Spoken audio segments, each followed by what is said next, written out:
and gentlemen, welcome to Kingdom of Kodiak. I'm Kodiak. With me today is Lord Aqua of Dragonspine. How are you doing? I'm doing well. No issues with the stream, no issues with me. Oh, It's one take, one beautiful take, yeah. no issues. I didn't have to call you to see where you were because the episode was supposed to be starting already. Nothing like that. Yeah. And it's worse than that because when you called me, I was basically buried in gifts for my niece. Like I'm trying to get her birthday present together to send her, and she wanted art supplies. So I was like rushing to get art supplies and make sure it all gets sent out and gets to her on time. I come home and my bird has laid an egg, literally laid an egg. Hey. So, it's going well. It's going well. Well, let's not waste any more of your time then, Lord Aqua. Let's get to the bare necessities. Sorry, Sin. Stillhead would like to know, how long have you been playing Amtgard? I started playing Amtgard, I'm pretty sure, in the spring of 2008. 2008, 2009, because I think I was a sophomore in high school when I started. What brought you to Amtgard? Crippling anxiety. No, it was probably my brother played Amtgard before me, and his friends played Amtgard, and they're kind of like, "Oh, Chase, you should come out and play." And so I eventually just kind of showed up one day without telling anyone. I kind of just showed up at the park, and I've been doing that ever since. Yeah, with some regularity. Yeah, just randomly showing up at the park without telling anyone. Yes, that's definitely how you've been doing it. Yeah, that's my MO. So, can you tell us a little bit about the persona of Aqua? Sure. So when I started, I was a 10th grader. So I thought that, your persona should be kind of a representation of who you are. I didn't really know who I was when I was a 10th grader. So I was like, well, I like swimming. So, and I like to drink water sometimes. So, Aqua, that sounds cool. Has anyone used the name Aqua? Surprisingly, no one had taken it. It was available. And you have a good Amtgard persona name when the first reaction was, that's an awful name, you were gonna change it. And I kind of kept it forever. And so it kind of just stuck. And it has like a nice, like, if you ever lose to someone named Aqua, it kind of sticks with you. And they're like, oh, who'd you lose to? Oh, this guy named Aqua. Oh, okay. It was one of those things where it was a decision that I made early on. I got a couple politeful ribbings, some serious talks about, Chase, when are you going to change your name? And then eventually everyone just gave up and it just stuck. So can I tell a story about you getting your lordship without embarrassing you too much? So that was to be embarrassed. It was one of the first things that I got to experience with Dragonspine Las Cruces, the Shire, however you remember it, was you getting your lordship after you came out of your reign as champion, and I was coming in as the champion, and they give you your title, and afterwards we're all kind of just talking and whatnot, and you come over and we're like, Aqua, congratulations. You're like, Lord Aqua, and we're like, shut up, Chase. God. Immediately just stop the game. We're just, no, Chase, no. But and that's how I prefer to be treated. No, I'm a little bit of a masochist. Fair enough. Could you tell us about an award or achievement that you're most proud of receiving? Sure. I think the biggest thing for me was I've taken a lot of breaks in Amtgard. I'm a big proponent of breaks. I see a lot of people burn out like hard and just never come back. And I think most of those things can be avoided with taking a break, like with just kind of like reassessing your life and what you're interested in. Because, even if you love Amtgard, like pretty much everyone does who plays it, you're still going to get frustrated with it occasionally, or bored, or other things are going to catch your interest. So my biggest achievement was I had come back from a break, and it was the first tournament after coming back. I was really motivated and prepped, and I ended up doing really well. I placed 4th overall, and that was probably my biggest personal achievement, because it kind of reminded me that, like, oh yeah, what I did was the right decision. Because before, I was losing a lot. and I was struggling a lot, and I was getting very frustrated, and it wasn't always nice to be around me. Sometimes I would be like salty. And so I thought it was like I needed to take a break. And I took a break, recentered myself, focused on some other passions in my life, and came back. And it just kind of flowed better and it was fun. And even though I got fourth, I was still very happy and I wasn't like upset. And so it was one of those things where it was like, yeah, you're doing the right thing, Chase. Continue to do this. And I've kept that mindset ever since, which is good. That's fantastic. That's great to hear. All right. So Morgan would like to know, what's your favorite battle game and why? Favorite battle game is probably Class Ring the Bell. I really, I know that sounds like a lame answer because there's a lot of cool battle games out there, but I am dumb and I like the games to be simple and easy to follow. And Ring the Bell has that, but if you're not playing classes, there are certain players who really don't get to enjoy the game. They don't get to interact with it in a way that they're comfortable with, in a way that they have fun with. So it's nice that we have something like Class Ring the Bell where people can still get that aspect of it for the ones who that want it. And for the ones who are like me, who just kind of want to go hit things and like, you know, battle people and do a very simple objective that they cannot forget halfway through, it works for that. So definitely Class Ring the Bell is my favorite for sure. Your words of wisdom to me as you handed over the champions reins was 3 rules. No more than 3 rules for a battle game. Yes, and I stick to that because you know I've seen so many good ideas get destroyed by too many, like too complicated. You know, because the thing that's kind of hard to account for when you're designing a battle game is how hot is it outside? What's people's interest level? All these things affect how the game is going to go outside of just the rules. And so if you keep the rules simple enough to where players can like comprehend them and like kind of get what they need to do, understand how they need to win, it's going to be easier to keep people on task and to keep people having fun, which is the ultimate goal of the champion. Like, you know, the champion is there to like make sure weapons are legal and make sure games are run, but they're also really like there to make sure everyone's having a good time. And a lot of people don't come to Amtgard just to like do fighter practice. They come because they want to do battle games and they want to, you know, work on their persona and they want to cast spells and do all these things that they can't do in their normal life. So you got to try to facilitate that. And I think that simplicity helps facilitate that. Fantastic. Absolutely agree. So when you're getting a chance to play some of your favorite battle games, what's your favorite class? Favorite class is probably, I haven't played it in a long time, but it's actually probably Bard, just because you get a lot of versatility when you play Bard. You can kind of do everything. If you want to spell cast, you can spell cast. If you just want to swing your stick, you can swing your stick. If you want to annoy people, you can annoy people very well. You can be very effective at that. And you bring a lot of utility without feeling too strong in one aspect. Like when I think of a class like healer, it's a class that's really good at a lot of things, but most healers want to be healing in a battle game, right? Like that's kind of like what you want to do. If you're playing monk, you know, that's another really good class, but you kind of want to be, okay, you're immune to verbal, so you want to kill the mages and you can block projectiles. So you kind of almost want to play like controlling of those aspects of the game. It kind of pushes you in that direction.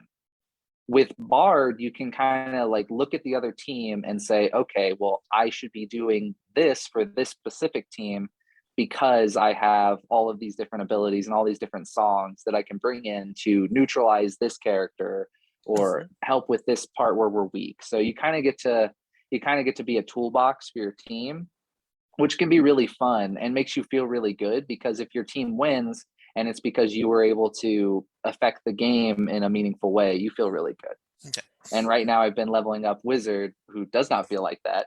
And I've lost my team a lot of battle games lately. So if you've been on my team lately, I'm sorry. It's fine, Chase. It's fine. We'll get past it. Eventually I'll be level 6. Also, as a bard, you can make up a fake spell and confuse a player and then hit them because you did that to me numerous times. Very true. If you Yeah. want to cheat, just play Bard. Uh, uh, Also, still had these are pineapples. These are not polka dots, but Oh, I we'll was gonna say, looking fresh, man. yeah. Beard's Thank you. looking good. The shirt's looking great. I had to teach today, so it looked professional in my pineapple Yeah, dress shirt. again, when I originally had come on, I was like, oh, I'm gonna wear like a nice shirt and it's gonna look very professional. I'm gonna have this mad setup. I ordered a microphone, but sometimes that it wouldn't have been my style if everything Yeah, went to right. plan. For sure.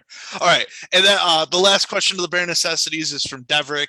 Deverick would like to know, what's your favorite weapon set? uh, Probably sword and board, just because I feel like I get the most time to think and I have a lot of experience with sword and board, but when I'm fighting with that particular style, I know a lot of the options that are available to me and to my opponent. So it gives me like freedom to actually think about fights and to kind of approach them in like that mindset. Whereas if I'm fighting with something I'm not super comfortable with, I'm less likely to actually feel like I learned something from the fight because I spent more time just like working on not to die or how to kill this person and not really about like, oh, what are they trying to do? Which when I'm playing sword and board, I can actually kind of watch a person fight me and see what they want to do and then act appropriately. So Okay. that's definitely the reason why. Also, sword and board just is feels nice, because you just have all this protection and people say, "Oh, why don't you fight me with, two shorts?" And I say, "No, dude, I'm okay. I'm just going to sit here, let you make mistakes and then I'll react to that." And it fits my play style very well. Okay. Good. All right. So those are the bare necessities. Sorry, Sin. Let's get to the questions KOK viewers have been asking since episode 1. We're at episode 80, so we've been asking these for a minute. Sir Alucard should have given Sir Glenolf a toaster. Lord Aqua, should Sir Glenolf receive a soda maker? What? Yes. Yes. Clearly a fan of the show. Dude, Sir, long time listener. I have never heard these questions before. I think you're trying to stump me. no. So there was a question very early on about Sir Glenolf receiving a toaster, asked to Balder, episode 1. And since then, Calthrax has sent Sir Glenolf a toaster, and I hand delivered it to Sir Alucard. So there should be a toaster for Sir Glenolf through Sir Alucard through me from Calthrax. Now, the question is, should Sir Glenolf be receiving a soda maker? I think the answer is no, but knowing Glenoff, he probably traded that toaster for a soda maker because he like thought it was a better deal or something. Okay. All right. So there's a chance there's already a soda maker in the works. We'll have to look into that and see what happens.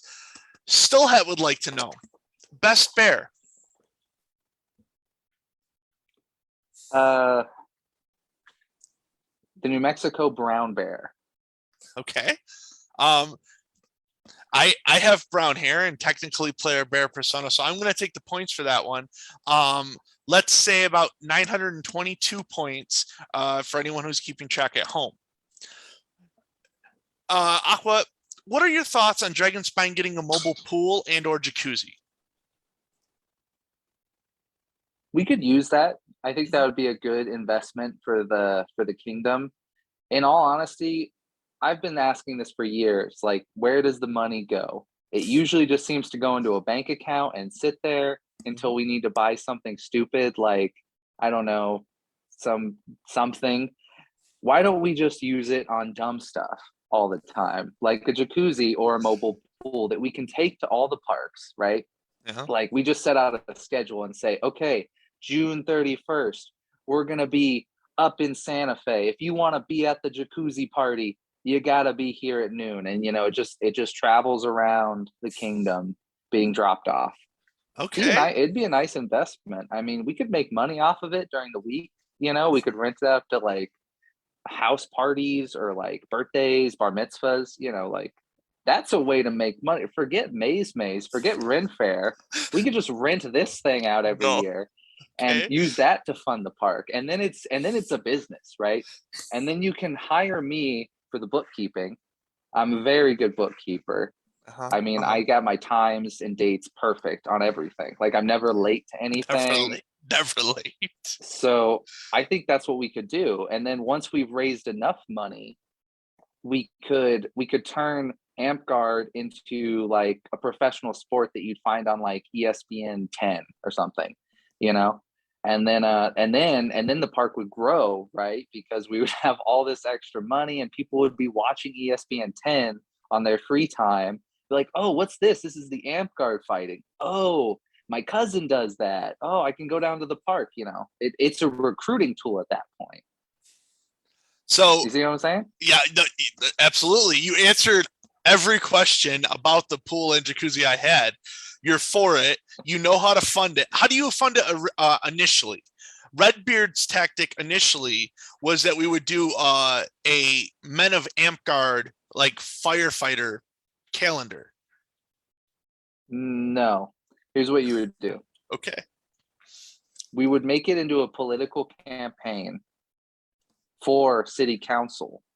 We would take the donations we get for our political campaign, drop out of the campaign last minute, or run if we think we're going to win. I mean, you know, we could turn this into more than just AmpGuard. Okay. But Okay. if we don't think we're going to win, we just drop out, keep the money, and use that to fund the pool and jacuzzi.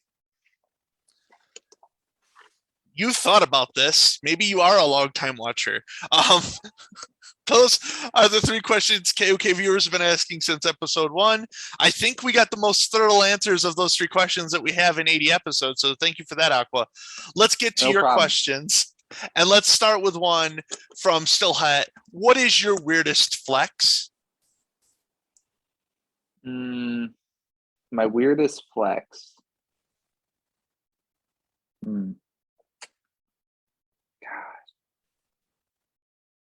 You know, I don't have too many flexes, I would say.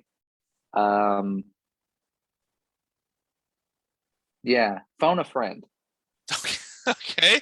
I mean, you're a bird dad. That's not a flex though. That's a I- responsibility. And if you were a bird dad, you'd know that. Okay. Well, that's true. Also, not a bird dad. I don't. You left-handed? I mean, we should be. That is a good. I'm We not should be proud. left-handed. That's actually the weird flex. I'm not left-handed. I just eat and fight left-handed. I actually write and do everything else with my right hand. Well, me too, but No, that's you see, you're trying to encroach on my weird flex now. This is not your weird flex. This is my weird flex. I know it's Okay? not about me. It's fine. Okay. Darius asked It's the your question. podcast. You get enough, okay? Well, it's still I like to throw my 2 cents in. That's the whole point of me running the show is I get to say whatever I want. I guess that's true. I mean, you are going to announce this is the last episode, right? Only if it tanks, man. Only if it tanks. We got Are you 3 on the- viewers, so. Oh wow! Hello. Yeah. Hi. So Darius asked the question that has a bear pun in it. So of course I'm going to ask you it. Are you a torchbearer of any particular skills? Did I say I'm left-handed when I eat or fight?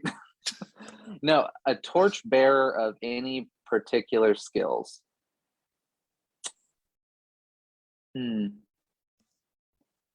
I know a lot of random movie facts that are completely irrelevant to a conversation, and I can just insert those in. You know, the other wheel guys would say I have a weird skill of making a joke that's unfunny the first time you hear it, but by the time I've said it the 24th time in an hour, they're all laughing. So I mean, that's a skill, right? Yeah. So just like I'm good at failing upwards. Like most white people, I'm good at failing upwards. You have a unique ability to pick the worst fast food mascot in a group of people picking fast food mascots. Like you have that. I don't see how he's the original.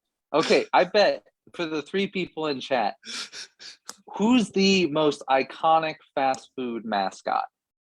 if they answer, I bet they're going to answer what I picked. And I think that just solidifies my answer as being the correct one. Okay. So, All right. yeah, Well, we'll see if anyone responds. I'll let you know. Still, I would like to know: do you arts and science, and what do you make? I do not. I paint miniatures in my free time, but I would say I don't have any skills with knitting or sewing or even really weapon making or anything like that. I'm really bad at that stuff. I leave it to the professionals and I just ask them to make things for me when I need them, and they've always obliged. So I appreciate that. I'm not very good at that stuff. And it's not one of those things where like, oh, I just haven't had time. It's one of those things where I don't know. I just can't be bothered to do it. And I just Okay. like, I'm like, I know that looks really good. I know you spent a lot of time on it. I have no desire to do that, but it's cool that you do it, and Yeah. I just kind of fall into that camp. Okay. It's one of What? those things where I will probably regret it when I'm older and I'm like, oh no, Chase, this situation needs some expert sewing. And I'm like, oh crap, I really wish I had paid attention to the damn card. Ooh, no good. What games are you painting miniatures for? I play Warhammer Underworlds, which is a kind of a niche game in the Games Workshop library. It's their small skirmish fantasy game Mhm. that is a deck builder. It's not one of their more popular games, but I've been playing it for years. I've even actually gone to a couple of like larger scale tournaments for them and placed, which was nice. But it's just a game I enjoy because I have a background in pretty much any TCG. I've probably played it at a somewhat like either local or regional level. And so it kind of fills that niche, fills that void because I really don't have time to deck build or play those TCGs like I used to when I was in college. So. Okay. Well, I ask because I'm looking at Warhammer 40K, getting Oh, into miniatures and whatnot, and I don't paint. So at least I don't paint miniatures. I paint, you know, but I yeah, don't. beautiful Mew in the background. Yeah, thank you. I You appreciate it. could you could paint miniatures. It's actually not as hard as people will think it is. It's more of like because miniatures are kind of like a really great medium to paint on because they give you the they give you a shape and you just kind of it's almost like you're coloring with like a coloring book, but instead of a flat 2D surface, it's a 3D surface. In the third So you kind dimension. of just like and the techniques are really easy, like thinning your paints and all this stuff. You can watch like 10 YouTube videos and you can probably be able to do it just fine. Okay. So Well, I definitely think anyone can do it. still heads volunteering to 3D print some miniatures, so maybe. So we did get some answers. The first one that came in was Grimace from McDonald's. The Close, very next close. the next one to come in was the Golden Retriever from Raising Canes. That's not a mascot. That's just the dude's pet. Like, I, Aqua, I don't know what to tell you here. These are the answers that are coming in, but okay, one of them got the right franchise. So, I mean, that's got to say something about who I picked as the most iconic. Dude, he's got a like world-renowned fundraising campaign behind his name. yeah, Ronald cares about you. All right. He's got helping hands. He's been helping kids for years. He's an icon, dude. He's the original fast food icon. well, actually, according to here, the last one just came in, and Wendy from Wendy's is the. No, no. Anyways, not about that. Let's talk some more about Lord Aqua. Lightning and Beatrix would like to know what's your favorite garb that you own. Um, for sentimental reasons, it's my wheel garb because Mhm. I worked really hard to get it. It was one of those things where I came back and they didn't want me in wheel. Like they all liked me, but they didn't want me in wheel at the time because I wasn't regular enough. And I had some issues with like saltiness and stuff that I had to like work through all of that to get it. So it has sentimental value for that. And also anytime I look at it, I think of all the good times I've had with all of my wheelmates, and it's just a fun time. So that's an easy number one. Okay. Uh, well, Stillhead's going to give you an opportunity to talk about more garb, but what's the coolest garb you've ever seen? The coolest garb I've ever seen belongs to Sane. It's like a slightly problematic because it's like Confederate style, but it's a Confederate style wheel tunic with like the full like it basically looks like he's wearing like a military uniform, but it's themed around wheel. I don't know where it is. I don't know if he even still has it, but it is some of the sickest garb I've ever seen. It looks Yeah, amazing. to see some pictures. I don't think I've ever seen that that garb piece. It's a little bit of an older piece. It's from a while back, but I remember like it's styling. It's styling. Okay. And there's still the dream garb of one day I want to commission someone to make me a wheel baseball uniform to fit into the lore and just to add to the wheel background. And Yeah. that would be a piece that I would one day like to have. I just want to point out that that confirms a 50 episode long rumor. The wheel is in fact a former baseball team. Sir Anatole said so like 50 That's not a episodes rumor, ago. that's fact. Yeah, Like yeah. that's what they started as. I mean, I wasn't on the team, but I saw some of their games. They were not great. Um, let's just say there was a lot of home runs that night, and it wasn't from the wheel team. Oof. Okay. All right. So is there anything that you're particularly interested in learning right now?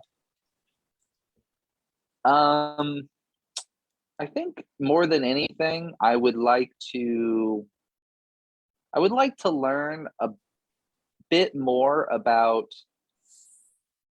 I'm at that stage in my life, amp guard wise, where can stay.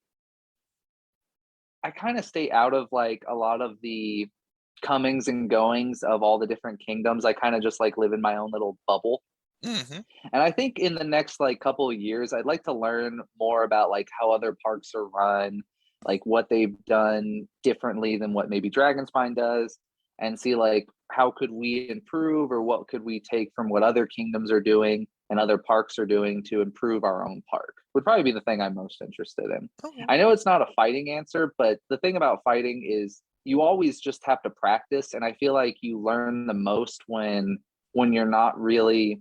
I feel like I learn the best when I'm not like really focusing on I'm trying to improve, but I'm not like fixated on it. Like my goal, like if I've ever in the mindset where I'm like, oh, I have to get better, I'm in the wrong mindset.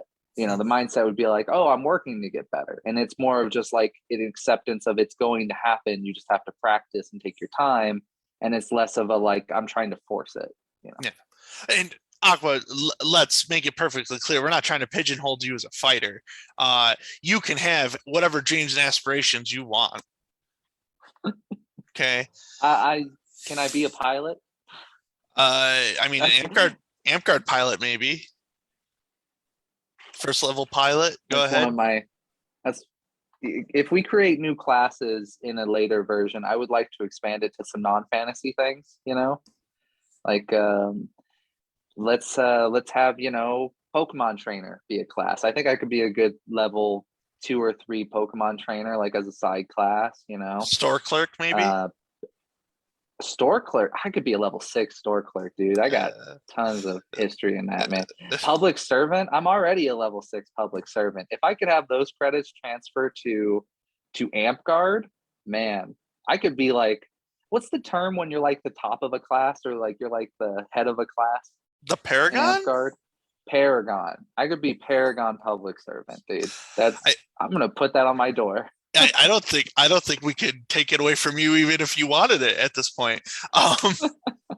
So let's talk a little bit about your perception of new players. What would you consider to be a bare necessity of Amp Guard for new players to focus on? Have fun, man.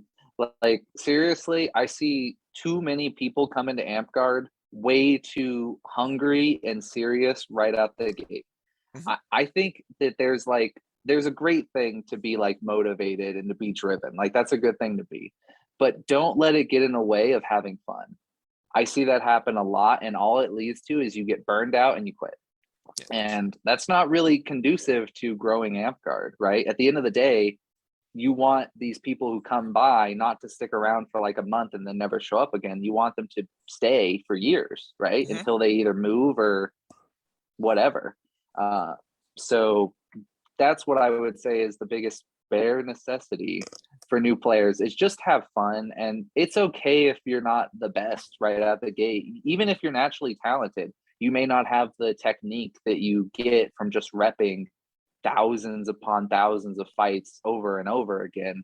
That's fine. Everyone's there at some point. You just gotta accept it and move on and just have fun with it. And like, if you're a competitive person, which there are plenty of competitive people that get drawn into Amp Guard, keep your competitive spirit, but don't let it get in the way of you making friends and building relationships and, you know, trying to figure out what's for you and what's not for you. Because there's definitely people I've seen, they joined Amp Guard for one thing and they found that they actually enjoyed another part of it more.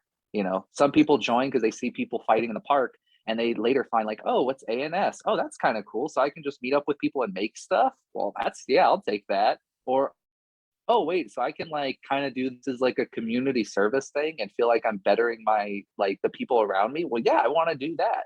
So just be open-minded and have fun. That's literally what this game is all about. It's not about trophies. It's not about belts or knighthoods or titles. It's about having fun at the end of the day. Cool. I like it. We don't have a picture of it. Maybe you don't have one. Let's talk about personal heraldry. Do you have a personal heraldry? No, but I thought of what it would be. Again, when I was a 10th grader, I was really into water. And so I thought my personal heraldry would be a shark swinging an Amp Guard stick. And I tried to draw that in like an animation class that I took when I was like in like, I think I was like a junior or senior in high school. And so I know what it looks like in my mind. It's basically, imagine a shark, like a cartoonish style shark, like think of like rubber hose, like 1930s kind of style, jumping out of the water. And he's got like a little buckler on one of his fins, like an Amp Guard buckler, and like an Amp Guard wacky bat in his mouth. And he's like swinging it kind of to the side. So. Okay. Yeah, I knew I was going to see or hear that and immediately go, I want to draw that. And what we do here is if people say, no, I don't have a personal heraldry, but here's my idea, I always, artisans that are paying attention, give it a shot. You know, crown quals are coming up. Aqua is a person of good taste and better personality and deserves a shark jumping out of the water with a wacky bat. So, dude, it's so sick. Like the more you think about it, the more you're like, that's a good heraldry. Oh, there's gonna be some traditionalists that are gonna be like, that's not a good heraldry, but dude, it's 2021, man. Come on. Let us have some fun. Let us have some fun. All right. So Cato is here with Cato's 2 questions. Cato keeps getting this question asked because every 4 weeks someone says yes. Cato would like to know, how do you feel about having back shields in version 9? Back shield. So like a shield you could wear on your back? Yes. Go for it. Go for it. Ed, you're the 4. Okay, here we go. Awesome. Well, Cato, you got another week of keeping the question on the list because Lord Aqua has followed through. He would also like to know, do flurb or not to flurb? You got to give me the definition of flurb. Flurb, to play the game of Wacky Bats with a persona and RP and live inside the spirit of the class that you're playing versus just going out with the Wacky Bats and hitting nerds.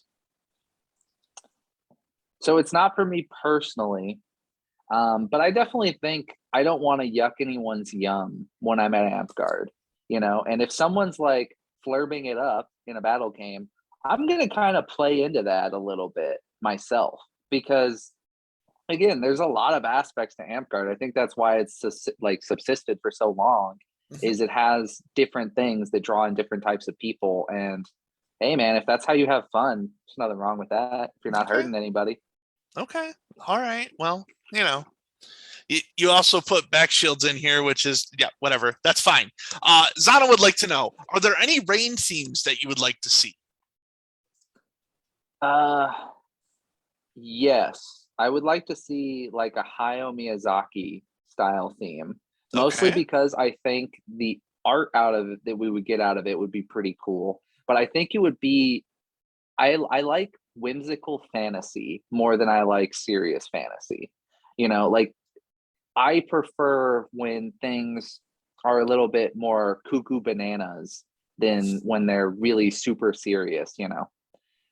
And I think that would be conducive to that. And it would also, with Hayao Miyazaki, that film catalog is so vast and encompasses so many different types of fantasy that you kind of get a green light to do a bunch of different things in the same reign. I think some of the coolest reigns I've been a part of have been the ones that can pivot middle of the reign and kind of be something the first half of the reign and then feel like something completely different in the second half of the reign. And Okay. you kind of get like, because a reign done well kind of builds to like a crescendo right at the Hmm. end. And so if you have a reign like that, you can basically build two crescendos into your time as the leader, as the monarch, and you get like a bunch of, you just get to have that fun experience more than once, which is special. And some people, like a lot of people remember their first reign, or a lot of people remember like some specific things about the reigns that they've been in. And I think the thing that tends to stick out to me is it tends to be a lot of people remembering when things get kind of wild and wacky, or when things get really high stakes all of a sudden. I remember, what was it? There was like a samurai reign a long time ago that was put on by Anatole. Was it Anatole? I forget who. I think it was Anatole, but it was a sick reign, and it all culminated at Maze with like a giant kaiju battle inside of the maze, and it was basically like five warriors were basically not Voltron, but they were basically controlling this giant Godzilla style kaiju that all the people in the inside of the maze were fighting. And basically, as the rain had gone, people had gotten like special things and things that could prepare them better for this ultra fight that came at the end. And I thought that was just like, that's how you want to do it, right? That's at the end of everything, you want people to feel like their progress meant something, and that they are fighting something that if it was the beginning of the rain, they probably wouldn't have been able to beat. But because the rain prepared them, they can now beat it, which is a fun thing to have. Yeah, for sure. Uh, so have you talked to Redbeard about what he's planning on doing at the local level? No, what is he planning on doing? You want to hear some wacky?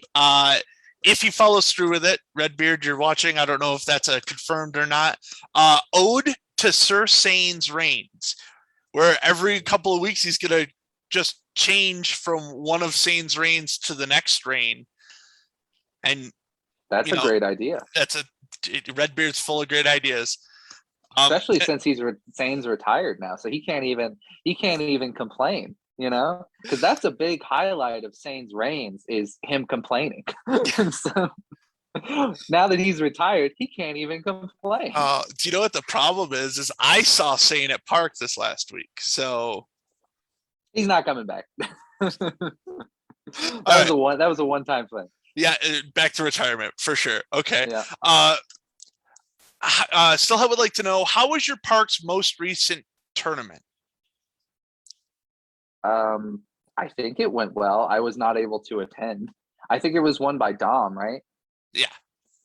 Yeah, I mean that's a good ending to me. I think Dom's been working for a long time to get his warlord, and so props to him. He finally kind of passed that hump that I thought he was always really good. It just felt Mhm. like he always, the problem with Dragon Spine is that there's a lot of good fighters, and there's a lot of people who it's their job to, like, you gotta try to keep people down. You gotta try to make them chat. And for a long time, he was kind of stuck at this point where he was like just there, but he kept just getting edged out by one of the other fighters. And recently he's kind of like finally pushed over that hump. And so I think this most recent tournament was just kind of like the culmination of that and the kind of like solidifying of him at that level. So yeah, it went great. I don't think I was there though.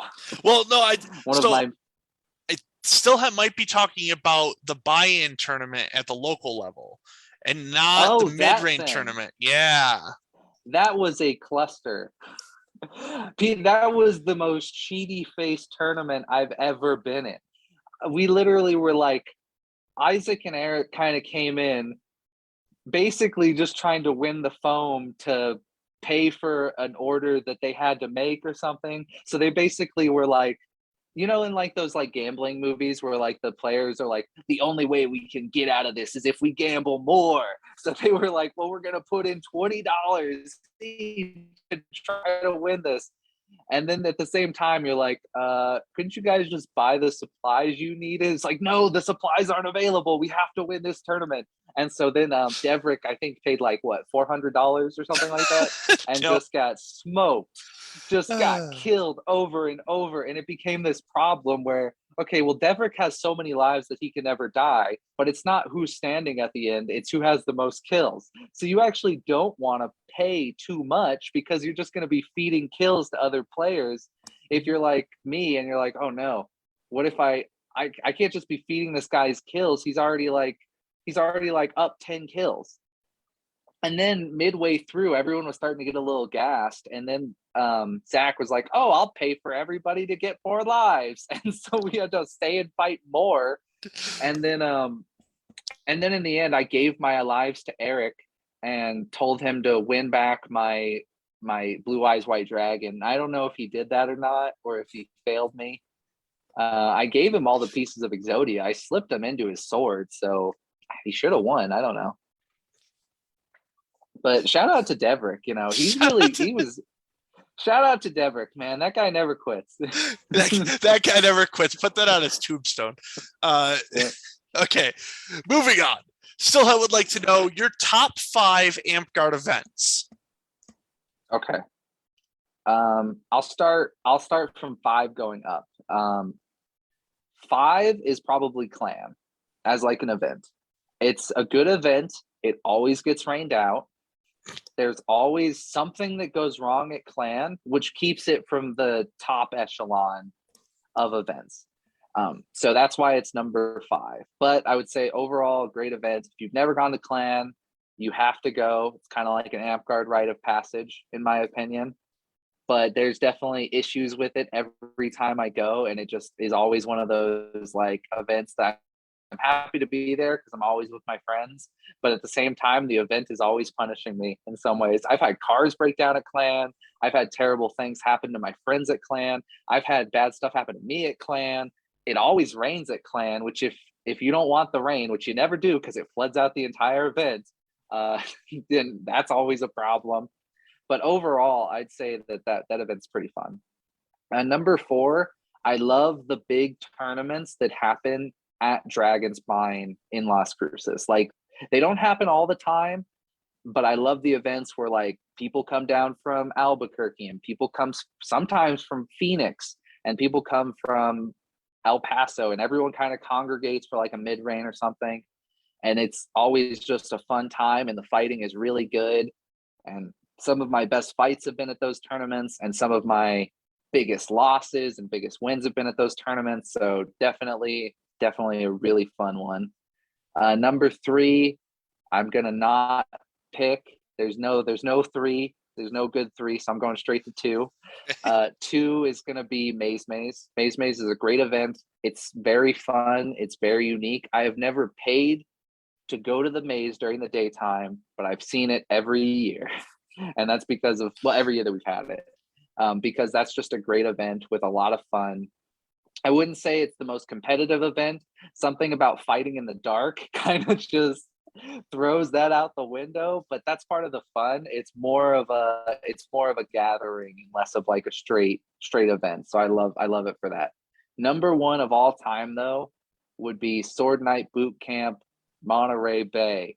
If you were there, you know why. Great event, great teachers, great classes, very good fighting, best fighters in Amp Guard, you know, at a Sword Night Boot Camp.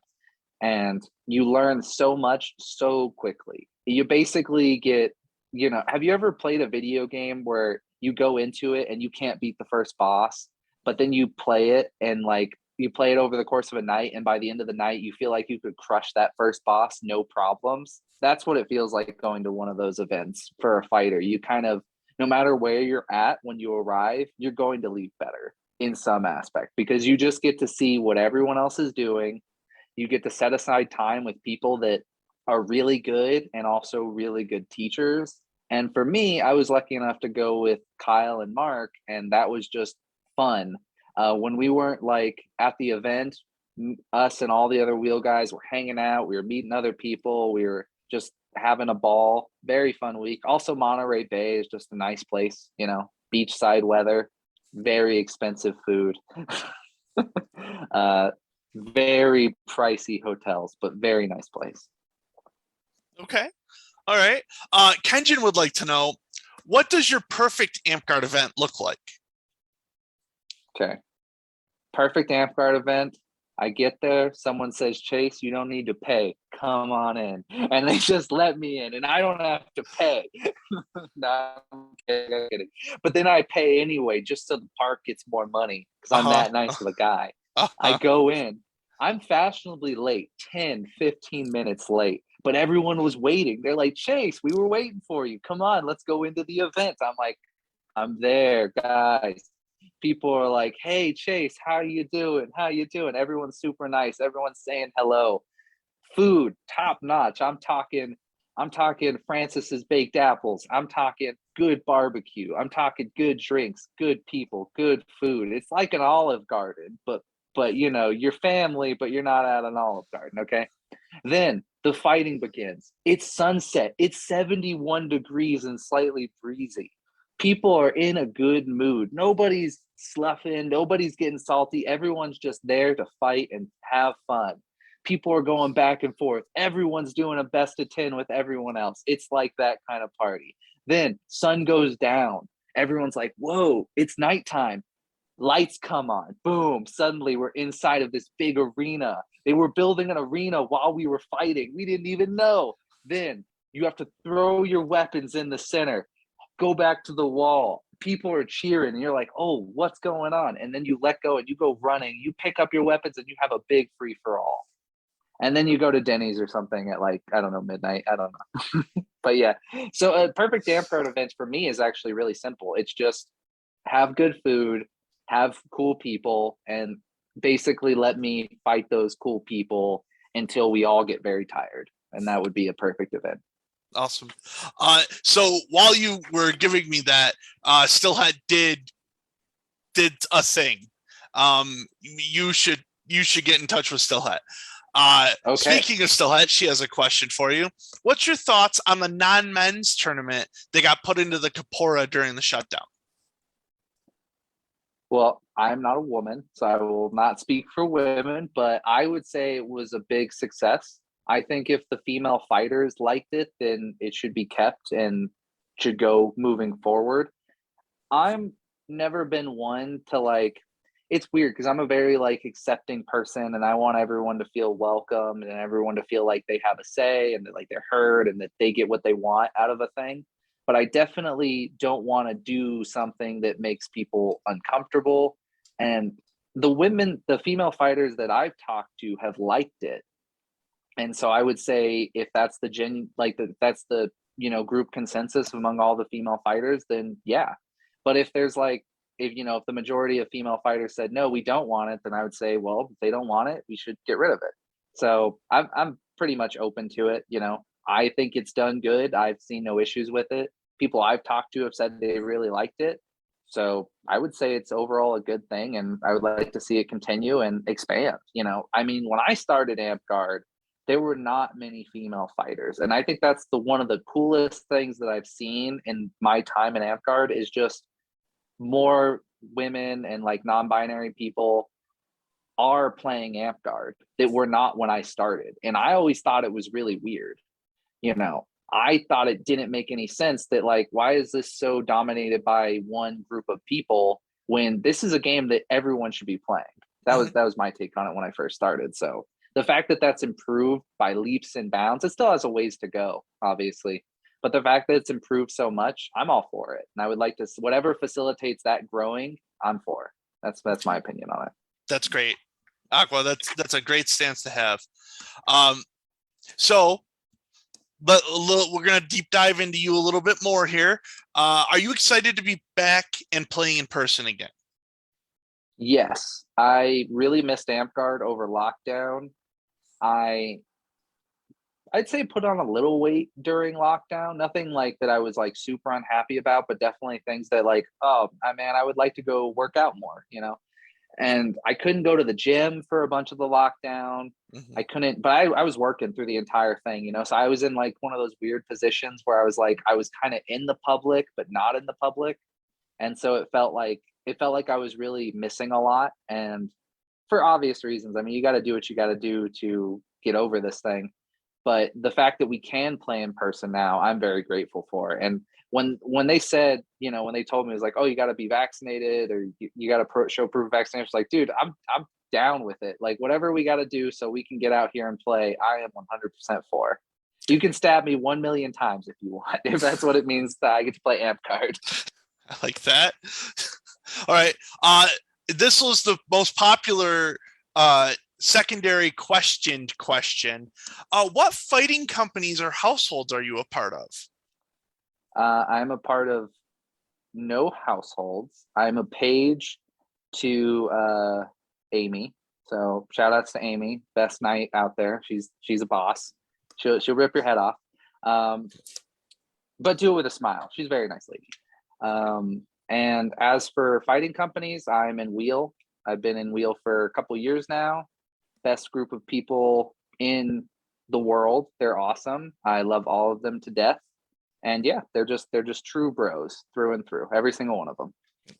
For sure. For sure. Even if you're not with them, uh, the last time GOTC was in person, it rained, it got rained out, and they all came to Kodiak's cabin and played hacky sack, and I was very happy to have them. Oh yeah, they're down to clown. They are down to clown. Yeah, for sure. So Deverick would like to know, how did you join the wheel, and what's your favorite memory from the wheel? Okay. So I joined the wheel by petitioning, like, you know, like most of the members do. My petitioning was a long one because they were unsure about me, which is fine. It's one of those things that happens. Mm-hmm. The reason I wanted to join them was not for anything Amp Guard related. It was just because I liked hanging out with all of them. I got along with all of them. I thought they were all great people, and I just wanted to see them more. And that's really what that was about. So it wasn't really an Amp Guard focused thing, but just a good decision overall. Favorite memory with Wheel is definitely recently. It's been, we do like a, you know, biannual meeting with each other. Lately it's been, you know, via the internet because of COVID. And Mm-hmm. even that has been great because it's just a chance to like catch up with each other, see how each other's doing. We all really show like a vested interest in the other members' happiness. I think was like the big thing. You know, it's a family more than it is a fighting company. So people are like, they want to make sure you're doing good and they want to check up on you. And we work to make sure that like if someone's struggling or someone needs something, we're going to do what we can to help that person, which is, Mm-hmm. it's good to have a support network. Not everyone has that. And so I feel very blessed to have that in my life. That's great to hear. Yeah, we just both of us attended the Balder's wedding, and it was like a wheel Yes. retirement party. That is a great wheel memory actually. Yeah. Recently, just getting to see everybody and just party it up and enjoy Balder and his beautiful wife's wedding. I think they had a wonderful wedding. I Mm-hmm. think they did a great job. Yeah, and as an outsider, you got to feel like you were partying with a wheel a little bit. You know, like it was good. Yeah. All right, so Kyle wants to know. Ilman, I'm pretty sure, would like to know, ranking all the wheel members, who is the best from the cutest to the most likely to burn themselves from cooking? Oh my God. Most likely to burn themselves from cooking. That's a good one actually, because some of the guys some of the people in Wheel are actually pretty good cooks. You know, most likely to burn themselves while making food. Probably Mark. I don't know if Mark can cook. I really don't. Okay. He can shot. I'm sure he can, but I feel like I've never seen him cook. I'm sorry I'm sorry, Mark, if I can't remember any time he cooked, but that would be the person I'd say most likely to burn themselves. Cutest though, that's a hard one. There are some cute people in Wheel. I think it might be a 20-way tie for first, but then everyone's last. So I'll say 19-way tie with me at 20th. All right. So Oh, look at yeah, you. I know. I'm a Uh, sweetheart. I'm a sweetheart. That's why yeah. that's why they call me the sweetheart of Wheel. They don't call me Apparently they that. do. Okay. They don't. Look, if anyone's looking for a unique title to give Lord Aqua at the end reign, the Sweetheart of the Wheel is probably the unique title to give him. I don't know. That's too big of a responsibility. Like some of the guys in Wheel, like Mo, I don't think they've ever said anything bad about anyone in their life. So I mean, like that definitely would not fit me as a person. I am a jokester and a ragster. So as you sure at this point. Yeah, for sure. Well, I'm just thinking about Sir Francis being the herald and calling it out, Sweetheart of the Wheel, Lord Aqua at court, and having you have to walk I mean, up and I would dance up for that one. All right. If that helps with the decision making at all, I will moonwalk. Well, maybe not moonwalk. That's a little problematic. Um, I don't know. I'll think of something. okay. I'll think of something. Okay. Aqua.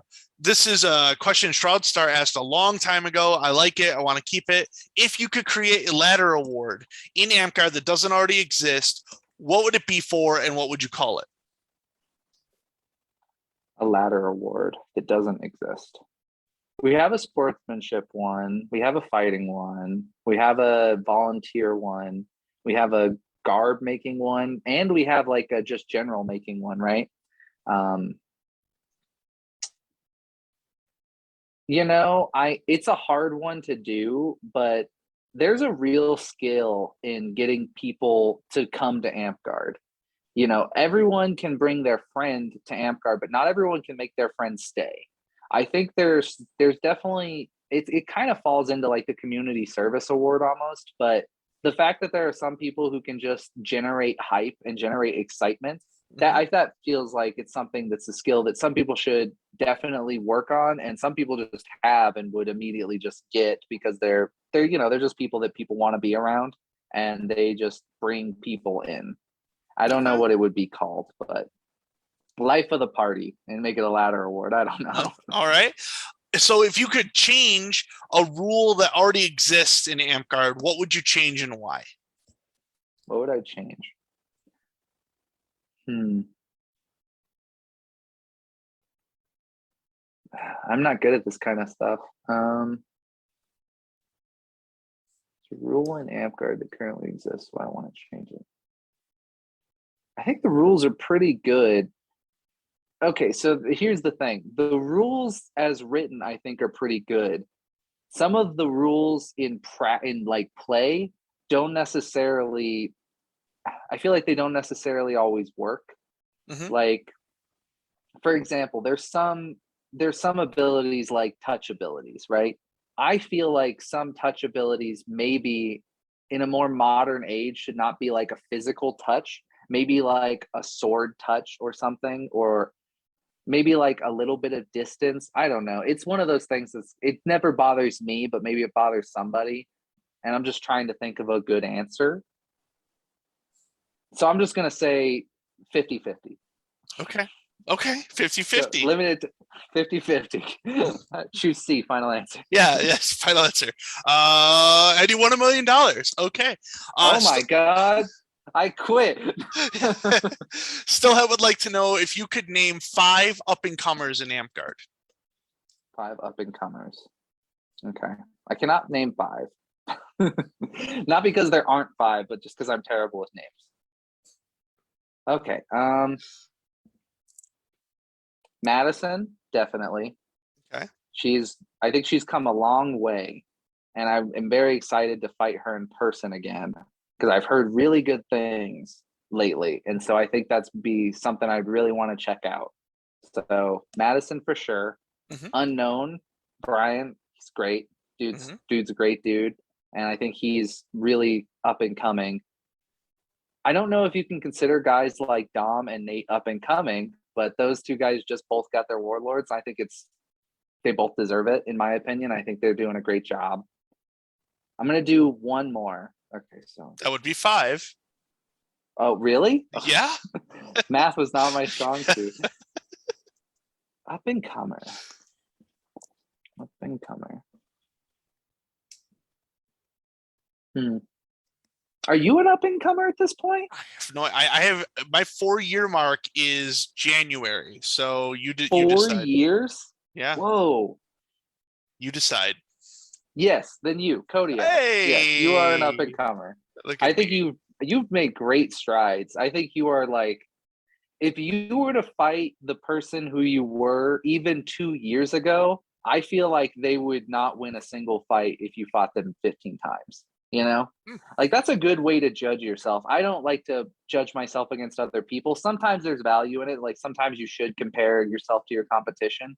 But I think there's also times where it's just more healthy to compare yourself to yourself. And mhm. I think if you were to fight yourself from 2 years ago, you would just it would be not close. It'd be a massacre. And I think that really shows to how much you've improved as a fighter. Like, and it's not even just like because you were always like kind of a physical guy. You know, you came from like a military and a sports background, so you kind of have that already. Sure. But I think what's really improved about you is you're way smarter now. Like when you fight, like your combat computer is just you've Uh, turned on the gas, man. Like you're no longer fighting on Windows XP. So, Still wants to point out that she said that you were going to say me before you said it, so I could see it in the chat. Yes, yes, still he did say me in the group. I'm sorry. That's fine though. We're fine with it. Okay, and to okay. any of the great up and coming garbers or like people who make cool stuff, I'm sorry I'm bad at that aspect of the game, but I'm sure there's like countless people who are making cool stuff because I see like the quality of swords and the quality of like garb and stuff made in Amtgard is just continued to go up. Like there's always been like a high level with like the Serpent Knights, you know, like the Serpent Knights when I was coming up were like they were just really amazing and they would just crush every event. And now it seems like there's actually more of a growing competition in that regard. So I think that just speaks to that side of the game just getting better over time as well. Fair. All right. Let's get sentimental here, Aqua. Who do you look up to in the game? You know, I don't know if he's in the chat, but he posted a question earlier. Definitely Kyle. Kyle was actually my first real teacher in Amtgard. He taught me a lot. He taught me a lot, and he is one of the best at actually teaching you in a way that feels natural. Like what I think makes Kyle a really good teacher and why I look up to him as like an Amtgard person is he finds your strengths when he's teaching you. He finds what you're good at and helps you build on it. I don't have that skill. When I'm trying to teach somebody something, I'm not good at that. I'm good at like, here's the fundamentals, like, here's the stuff that's just generally good. I'm not good at looking at a person and watching them do something for a little bit and then picking out, like, this is what you're really good at. This is why you're good at it. And I really look up to that. And also, like, there have been times when I felt really down about my own fighting and about my own progression. And he was always just I mean, there's a lot of people who've been very positive to me. I'm very lucky, but he was always like one of the first people to say, like, oh, you're doing great, man. Like, just keep it up. So definitely Kyle is he doesn't play much anymore, which is very sad because I miss him. But he was definitely my first like great teacher out of many. And I look up to him a lot for that. So yeah, Again, that's I, sentimental for you. I've been seeing some Kyle out there. He was there Sunday for fighters practice. Gotta get out there, man. I gotta Yeah, get I'm out just there. I've saying, been you gotta trying get to out go there. every week. Okay, I'm planning a wedding. To any of the people who are like, "Where's Chase?" I'm planning a wedding. Okay, I'm sorry. I'm sorry. I really want to be out there, but at the same time, it's like, well, I gotta book a band and I gotta book a place, and it's just when we all meet at my wedding, October 2022. That's right, we have time. It'll be worth it. It'll be worth all the missed park days when you're all Absolutely, partying at my wedding. So. for sure. Maybe you and I could share Moscow Mule again. It'll be a Oh yeah, and those will definitely be on tap. thank you. Fantastic. All right. Still, I would like to know, is someone getting knighted and who should it be? I'm pretty sure that Dom. Is that known information? Yeah. Okay, thank God. For a second, I thought I slipped something. I was like, oh no. I think Dom's getting his sword knight soon, and it's well deserved. I think Dom is a great fighter and a great ambassador, and that's what is different between a sword knight and a warlord. And it's always been the difference. A sword knight is someone who is not only one of the best fighters in the game, they're an ambassador for it, right? A warlord is just an amazing fighter, and that's fine. You don't have to be an ambassador, right? Michael Jordan is the best basketball player of all time, and he was not an ambassador for basketball. He was not a great person, but he was a great basketball player. And that's what he wanted to be. You don't have to be an ambassador to be a great fighter. And that's what the warlord title, I think, represents. It represents someone who maybe doesn't want to be an ambassador, maybe isn't the best ambassador, but is an amazing fighter. Dom, I think, has the unique, he's both, right? And so I think that's why he's deserving of that title. And that's why I'm happy that he's getting it. I think a lot of people don't always think about that the knighthood is more than just, oh, you've won a lot of, you've won all the A&S events, so we're going to give you a Serpent Knight. It's not just that, it's also like, have you shown that you've given a lot to the game, and you're the perfect representation of that area of Amtgard. So when I look at knights, that's what I look for, and that's what thankfully most of the knights have. Very rarely run into any knight who I feel like is like, oh, why are you this? I look at them and be like, yeah, you're a great person and you do great things for your community, and you're also really good at this. So I think it's a fit. And so happy for you, Dom. Excited for Maze this year. And yeah, it's gonna be a good time. It's gonna be a good time. It is going to be a good time. That's for sure. Aqua, what is your thoughts on Battle Knight? Battle Knight. Do you need some insight? Because you have been away for a minute.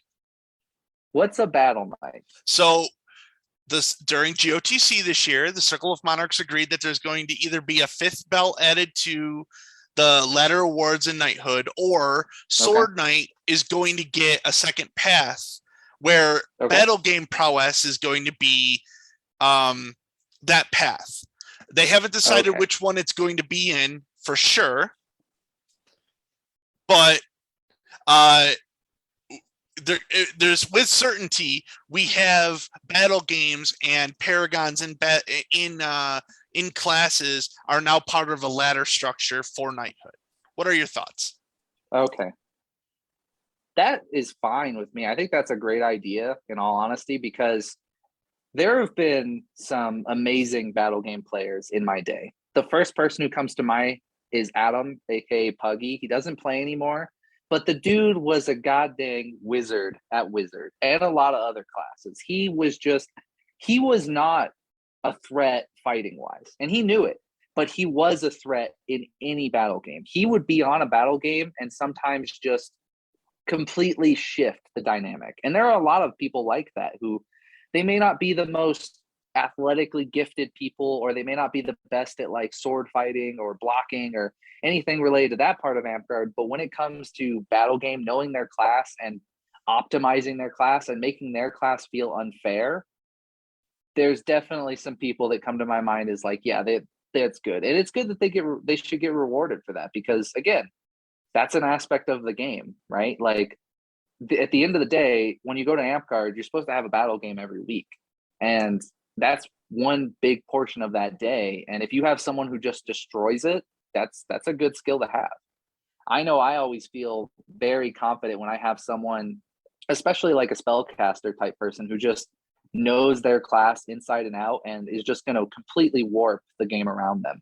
And suddenly people who are like sword knight quality fighters are like, okay, well, we got to watch out for that wizard because he's going to kill all of us if we're not careful. Yeah, so, definitely. Sure. I'm fine with it. Yeah.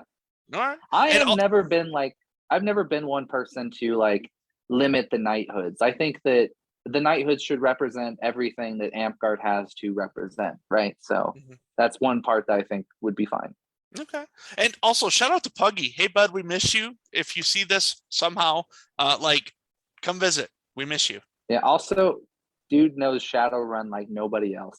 He ran my first Shadowrun game for me ever, got me hooked on that world. just because he knew it like the back of his hand and could make it so interesting. So shout out to the Shadowrun campaign. Him, Joe, and I ran back in the day. Okay. All right. So now we're getting to the most serious questions in KOK. We call them the funny questions. And we're going to start off with a question I from. know. I watch every week, dude. Come on. I mean, every week. Okay. Hold on. Don't leave. Don't leave. I got it. If you leave, what happens if you leave, Chase? You watch every episode. I can't come back. Nope. Smiley takes over the stream, and I have to shave my beard. So you don't leave. I didn't leave. Okay. Leave. Okay, it's fine. Okay. I know the rules. Okay. Sir Glenn would like to know, who is the strangest person you've ever met? In my life, like outside of Amtgard?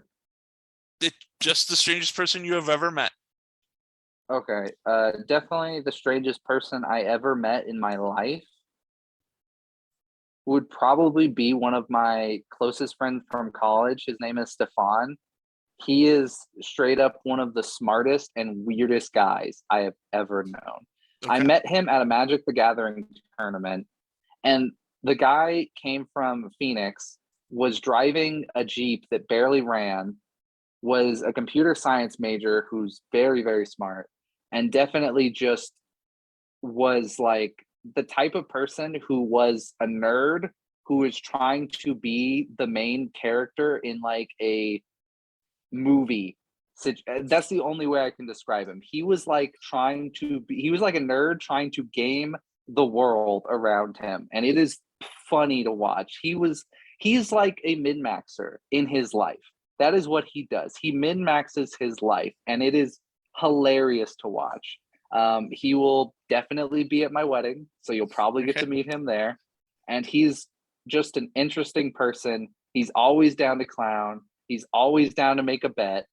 If you have some money burning a hole in your pocket and you want to talk to somebody about it, Stefan will help that money leave your pocket one way or another. The guy is ridiculous, and I love him for it. He's just so insane about everything he does. We decided to pick up Hearthstone together, because we were getting a little burnt on Magic, and we have another friend who's also pretty wild, but way calmer in comparison, named Adam. And we're like, oh, let's get into Hearthstone. We're like, oh yeah, sure. So we play 2 games, or we play like games for like a couple days or so. And then he's like, oh, I signed us up for a tournament. He's like, what? Yeah, there's a team tournament for all the universities. It's run by Hearthstone, and we're going to enter. It's like, we've been playing for a week. It's like, no, dude, we got it all down. And he's just like, just throws you into these wild situations. Like one day I woke up and I was like, he's like, hey, Chase, what are you doing today? And I was like, going to class. And he was like, oh, okay, cool. Do you want to go to Vegas? He's like, what? He's like, yeah, my friend's offering to fly me out to Vegas. You want to come? And I was like, no, I got to go to class, man. He's like, okay, well, I'll see you later. Going to Vegas. Okay. He's a real one though. He's always down to help. That's what I love about him the most is he's a person that if you ever need him for something, he'll be there no matter how ridiculous the request is. But he's an extremely odd person. Okay. All right. Still, I would like to know the coolest dog you've ever met. Coolest dog I've ever met goes to Champ.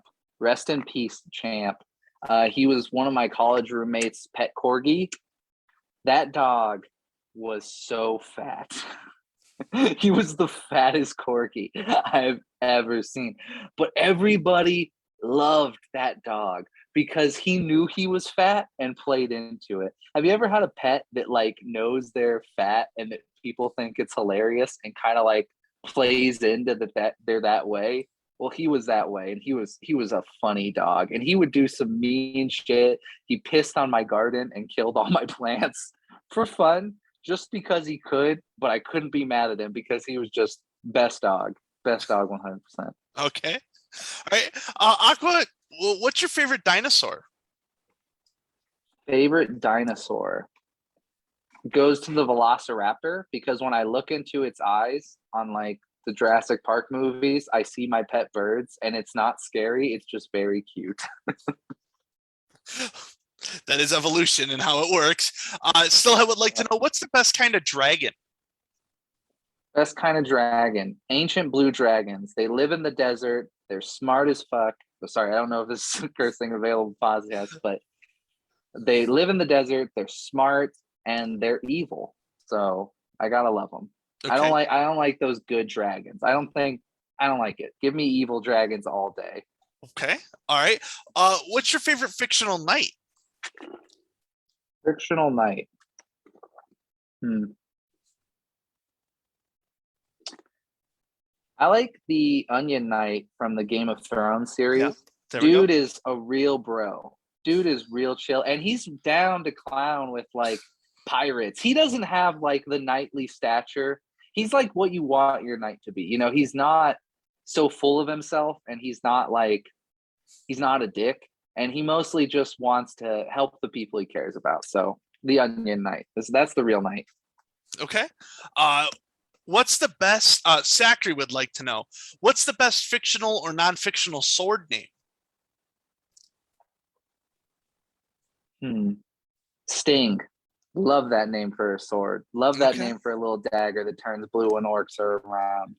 Sting is a good name. Okay. Also, great singer Yeah. All right. and great actor. I mean, have you seen the original Dune? It kills that role. You kind of mentioned already that you played Magic the Gathering. What was your colors when you played Magic?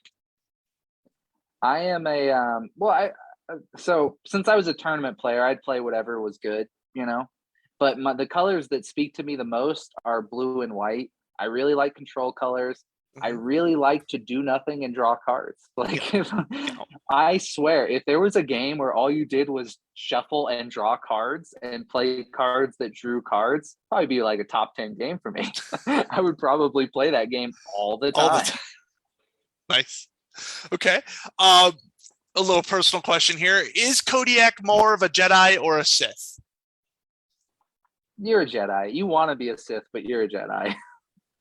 Well, 100%. oh, come on! I want to be a Gray Knight, is what I want. You're a But Jedi, dude. You're a mm, Jedi. Go be celibate. You're a Jedi. okay. Okay. Amtgard is making a live-action movie. Who is playing Lord Aqua in the movie? I'm not gonna say Sting, but that's the first person who came to my mind. Yeah. Probably Ethan Hawke, Ethan Hawke. because Okay. people have said I look like Ethan Hawke in Training Day, especially when I'm like, been going to the gym a bunch. So I would say Ethan Hawke. I think he would bring a really nice energy to me because he's a low energy guy playing a high energy person. So I'd like to see how he would take that approach. Okay.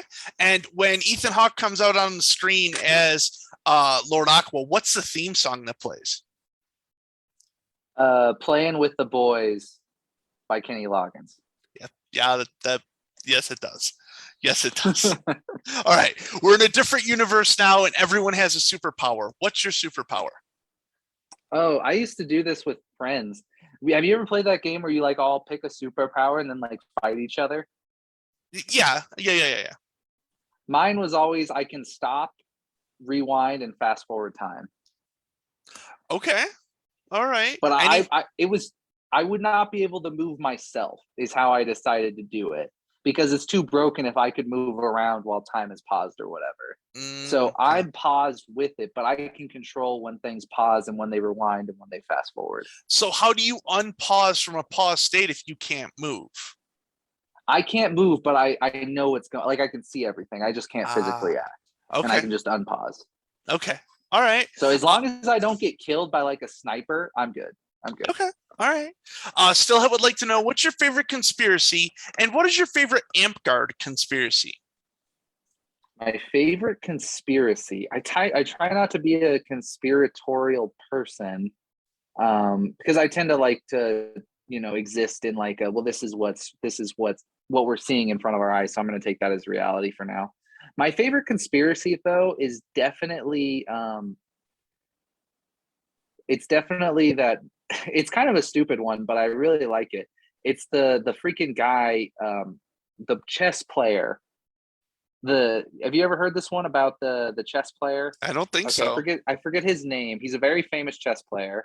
What's his name? I don't know. He was super famous, very big chess player, like the best in the world for a long time. American guy.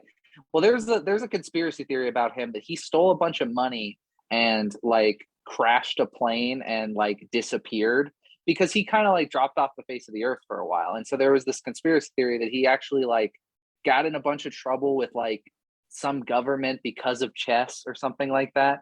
And then he had to like run away. So he like faked his own death and disappeared. It's not a great conspiracy because I think he wrote a book or something and kind of like threw all that out the window. But it's fun to think about someone about chess as like this world altering game that people are like trying to change things about. So what's Okay. his name? I have no What's idea. his name? He's a anyway, I'm sure you can Google it. I also am a big fan of the the video game cabinet one. Have you ever heard that one about like a type of Uh, video game? the Not a type Pac-Man, of video. the Pac-Man, Miss Pac-Man. No, no, no. Oh, It was Polybius or something like that, I think yep, it's yep, yep, yep. I like that one as well, just because it's so stupid. Like just the idea that the government is testing on like kids at an arcade and they're just putting this arcade machine to like see how people react to it. It's just ridiculous to me. But it was also of its time, the 1980s. People saw like these arcade cabinets, so like, oh my god, what are they capable of doing? Favorite amp guard conspiracy is that.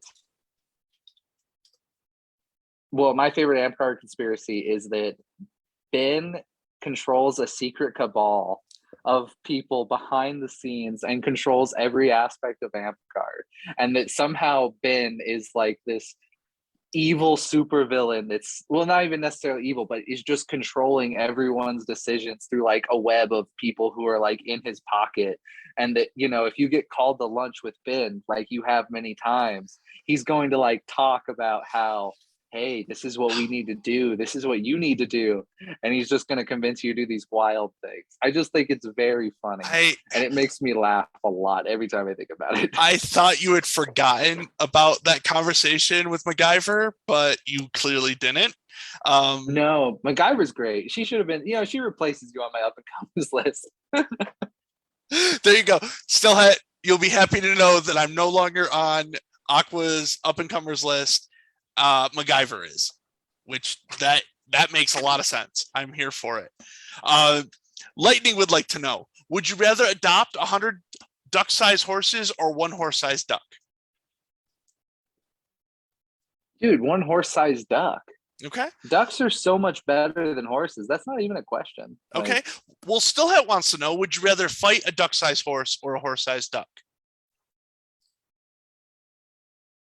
a duck-sized horse. I don't care about horses. I care about ducks.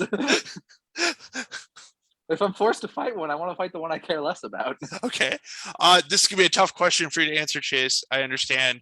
Are birds real? No, they are not real. They are not real. They are created by the government to spy on us. They are cameras. I am currently housing 2 robots. Yes, birds Okay. are not real. Okay. Big question in the House of Kodiak, since Deverick lives with me now. Which is better, Code Red or Baja Blast? Baja Blast. Who the fuck would drink Code Red? Oh, You son of a bitch. dude, you got bad taste. No, You got no, bad taste in Mountain Dew flavors. no. All right. My future brother-in-law buys like those mystery flavors that they always release. You know how they're always releasing new flavors of Mountain Yep. Dew? Yep. They all taste like garbage, dude. They all taste so bad. I don't know why people like those. It's weird. I was like, okay, Code Red's not a bad flavor. I'll tell you that. But it's nowhere near Baja Blast. So the fact that they kept making flavors after Baja Blast, I could see them making Code Red for contrarians, for people that don't have good taste buds. But after that, every single flavor after that is just garbage flavor. They all taste like candy. They don't have like a satisfying identity to them. Okay, so like Dr. Pepper is a good example of a soda that has a bunch of different flavors that make an iconic flavor, right? I Mhm. feel like Mountain Dew is trying to do that with all of these new flavors. They're like, well, let's throw 40 different flavors in there and see what sticks. And it's just not working because they're not pulling it off right. Mountain Dew, if you're watching this, get your shit together and just get rid of all the other flavors. So speaking of new flavors, I don't get paid by Monster Energy, but I do want to show this off. It's a metallic orange monster that is a pineapple flavor, and it was pretty good. I would recommend it. It's also metallic orange, which makes it superior to other ones just based around color. Word, Anyway, word, Comet dog. does not taste like chapstick still at. I think that's a good comparison. It does. Wow, thank you. Okay, we're gonna do some either ors here. Okay, Apple juice or orange juice. orange juice, Okay, hot dog. Is it a sandwich or a taco? taco. What happens when the bun breaks in the middle? So It bun doesn't break. It never breaks. Okay, ice cream or custard? Custard, Waffles or pancakes? waffles. Okay, how much is too much to spend on breakfast? Too much to spend on breakfast? Yeah. $1 million. Okay, favorite. Yeah, yeah. That I mean, you're not wrong. Favorite addition to a bowl of yogurt? Blueberries. Okay, is oatmeal a soup? No, it's a custard. Okay, does Tajima deserve Sonic? No, that guy's pushed that guy's name through the mud. Sonic deserves better. Okay. Morgan would We're like to talking know. about the video game, right? No, we're talking about Tajima, your park mate who fights with you regularly. You know I don't know Amp Card Committee. No, they Jake? don't deserve Sonic. Okay. Oh, no, definitely. Definitely. Sonic deserves better. Answer is the same. Okay. Last 4 questions, Aqua. What's the square root of a bowl of oatmeal? Pass. How, can you, with as much detail as possible, explain what the color of the letter F smell? I'm sorry. Can you, with as much detail as possible, Repeat the explain question. what the color of the letter F smell is like?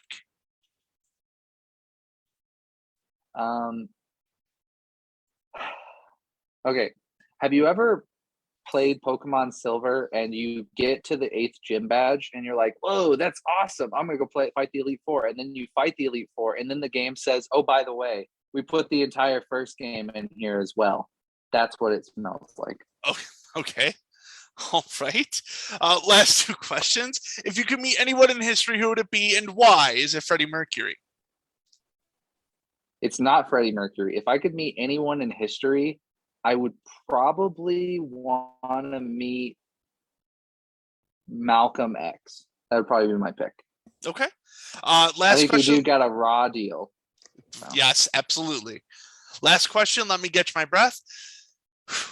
If it takes a chicken and a half, a day and a half to lay an egg and a half, how long would it take a grasshopper with a wooden leg to kick the seed out of a dill pickle? 2.3 seconds. Aqua, thank you so much for coming on today. Let's just do some announcements and I'll go ahead and end our episode. Dragonspine, we are getting to End Rain. The Queen has put out challenges this month that include the Regions challenges and Champion challenges. You should do those and participate. We're going to have a knighting at Maze Maze. You should go to that. Crown Quals are going to be coming up, so get your Crown Qual entries done. Let's see. Food fight is over. Thank you so much for everyone who donated. We did a fantastic job with that. How much did we raise? I believe Fire Carlos said we had like 950 something points. I think translates to dollars. So nice. I think that's Good how that job. works. But yeah, we did a really great job with raising for Food Fight. Dragonspine, there is a survey out right now for the entire kingdom. The coffer team is trying to get your opinion about what we're going to have to do to get money for the kingdom coffers. Your voice needs to be heard for this. Please go take the survey. If you haven't done the survey, we need you. If you've already done it, please don't do it again. It's just going to duplicate the answers and we're going to have to exclude those moving forward. I think that's everything I have this time. Lord Aqua, thank you so much for coming on. Do you have anything you would like to say? Hey, thank you for having me. 80 episodes, man. Great job. Perfect endpoint. Just no, I'm kidding. I hope you have 800 more. I really think that like it's so cool that you're doing this. For one, I've always daydreamed about having my own podcast, and I've never done it. But seeing you have yours kind of just like gives me that little bit of inspiration. Like, oh, maybe I should relook at that. You know, it's yeah, that's so great job, man. Keep up the great work. You know, Thank you. my outro's for you. Keep up the great work, Kodiak. Well, actually, your outro led me to remember something. Next week, we're going to be doing something special on Kingdom of Kodiak. I have both the Kingdom GMR nominees coming on the show. We're going to talk to both of them so the Kingdom gets an opportunity to know them before you get to make your vote. The week after that, we have both the Regent nominees coming on. So if you are looking to decide who you're going to vote for, next episode and the episode after, just before elections are finalized.